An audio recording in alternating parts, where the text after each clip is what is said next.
Assalamualaikum warahmatullahi wabarakatuh. Shalom, Om Swastiastu, Namo Buddhaya, salam kebajikan, salam sejahtera untuk kita semua. Kami dari kelompok individu dan lembaga akan melakukan presentasi dengan mata kuliah sosiologi. Saya sebagai moderator Cahaya Fitrisani yang akan memandu presentasi dan ditemani rekan-rekan saya. Saya Rani Nizara Kinanti. Saya Salsalina Sari. Saya Zara Madalena. Saya Irma Suryani Pane.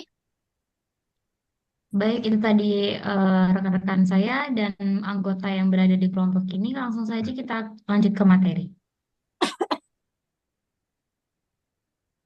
Baiklah, di sini saya akan menjelaskan mengenai tentang individu. Individu sendiri itu berasal dari bahasa Latin individuum yang berarti satuan kecil yang tidak dapat dibagi lagi. Individu itu menurut konsep sosiologis artinya manusia yang hidup berdiri sendiri, tidak mempunyai kawan. Individu sebagai makhluk hidup ciptaan Tuhan Yang Maha Esa di dalam dirinya selalu dilengkapi dengan kelengkapan hidup yang meliputi raga, rasa, rasio, dan rukun. Baik, bisa dilanjut? Baik, yang pertama itu raga. Raga itu sendiri merupakan bentuk jasad manusia yang khas yang dapat membedakan antara individu yang satu dengan yang lain, sekalipun dengan ciri dan hakikat yang sama. Selanjutnya ada rasa, yang merupakan perasaan individu yang dapat menangkap objek gerakan dan benda-benda isi alam semesta, seperti merasakan panas, dingin, atau merasakan makanan yang lezat.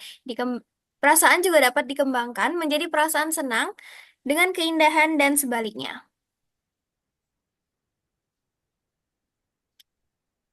Selanjutnya ada rasio atau akal pikiran yang merupakan kelengkapan manusia untuk mengembangkan diri, mengatasi segala sesuatu yang diperlukan dalam tiap individu. Selanjutnya ada rukun atau pergaulan hidup yang merupakan bentuk sosialisasi dengan sesama manusia dan hidup berdampingan satu sama lain secara harmonis, damai, dan saling melengkapi. Rukun ini juga merupakan perangkat individu yang dapat membentuk suatu kelompok sesuai kelompok sosial yang sering disebut sebagai masyarakat. Baik, itu tadi pengertian dari individual. Dan sekarang akan dilanjut.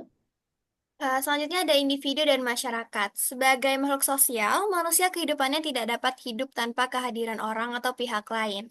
Menurut Bergson, bahwa manusia ini hidup bersama bukan oleh karena persamaan, melainkan oleh karena perbedaan yang terdapat dalam sifat, kedudukan, dan sebagainya.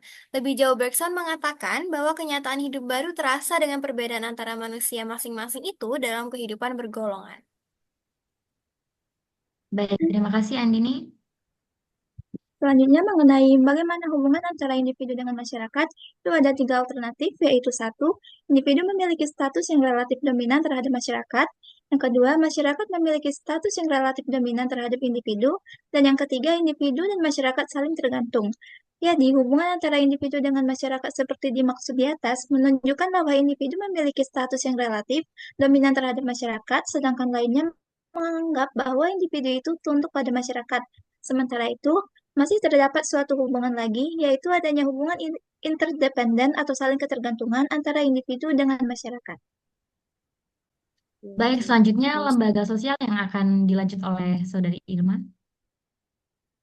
Oke, di sini akan menjelaskan lembaga sosial. Lembaga sosial disebut juga dengan istilah pranata sosial atau institusi sosial atau social institution. Para sosiologi memiliki pendapat yang berbeda mengenai definisi tentang lembaga sosial. Menurut Cohen Jaraningrat 1986, lembaga sosial kemasyarakatan atau pranata sosial adalah suatu sistem norma khusus yang menata suatu rangkaian tindakan berpola mantap guna memenuhi suatu kebutuhan atau keperluan khusus dari manusia dalam kehidupan masyarakat. Baik, terima kasih. Bisa dilanjut?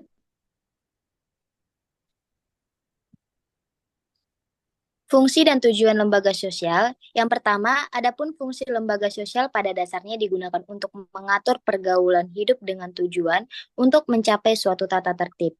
Norma yang diwujudkan dalam hubungan antara manusia disebut organisasi sosial. Norma-norma dalam kehidupan kemasyarakatan dikelompokkan berdasarkan pada keperluan pokok kehidupan manusia dalam hidup bermasyarakat. Yang kedua, tujuan utama diciptakannya pranata sosial selain untuk mengatur agar kebutuhan hidup kebutuhan hidup manusia dapat terpenuhi secara memadai, juga sekaligus untuk mengatur agar kehidupan sosial warga masyarakat bisa berjalan dengan tertib dan lancar sesuai dengan kaidah-kaidah yang berlaku. Baik, terima kasih. Lanjut ke jenis-jenis lembaga sosial. Saudari Zara, silakan. Oke, selanjutnya ada jenis-jenis lembaga sosial. Yang pertama, lembaga kemasyarakatan sebagai peraturan apabila norma tersebut membatasi serta mengatur perilaku anggota masyarakat. Misalnya, lembaga perkawinan mengatur hubungan antara pria dan wanita.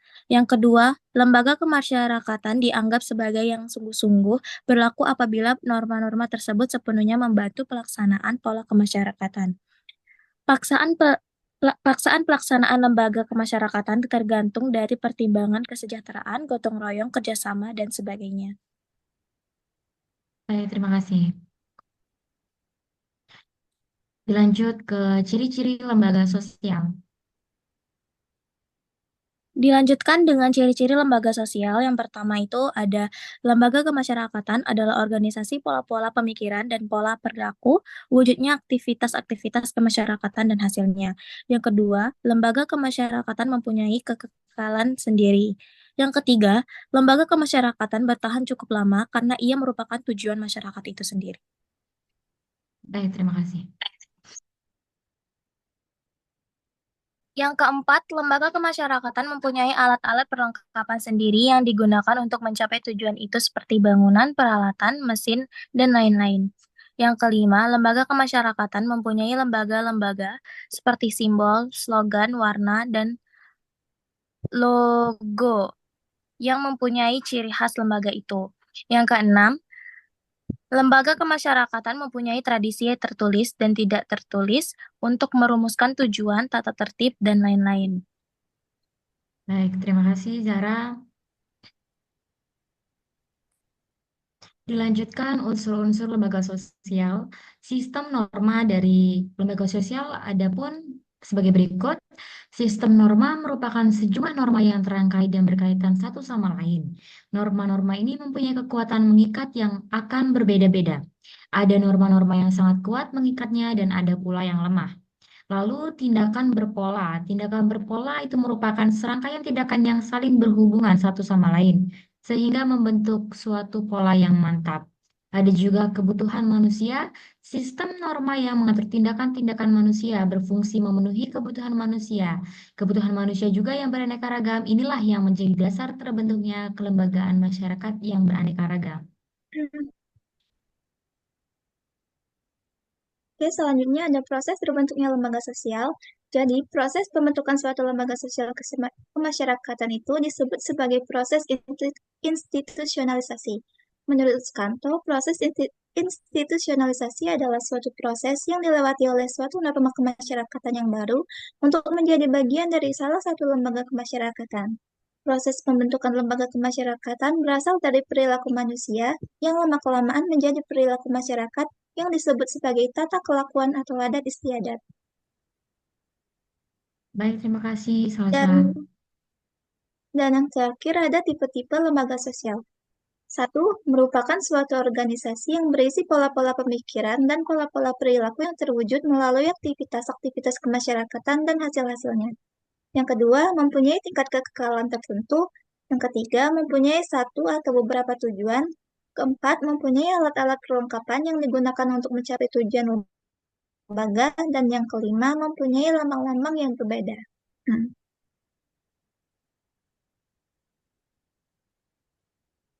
Baik, itu tadi materi tentang individual dan lembaga sosial yang dapat kelompok kami sampaikan.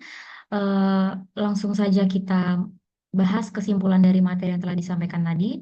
Jadi kesimpulan dari materi yang telah disampaikan adalah jenis lembaga sosial dibedakan menjadi lembaga peraturan dan lembaga pendukung pelaksana masyarakat dengan ciri-ciri seperti organisasi, kekekalan, tujuan tertentu, alat perlengkapan, lambang khas, serta tradisi.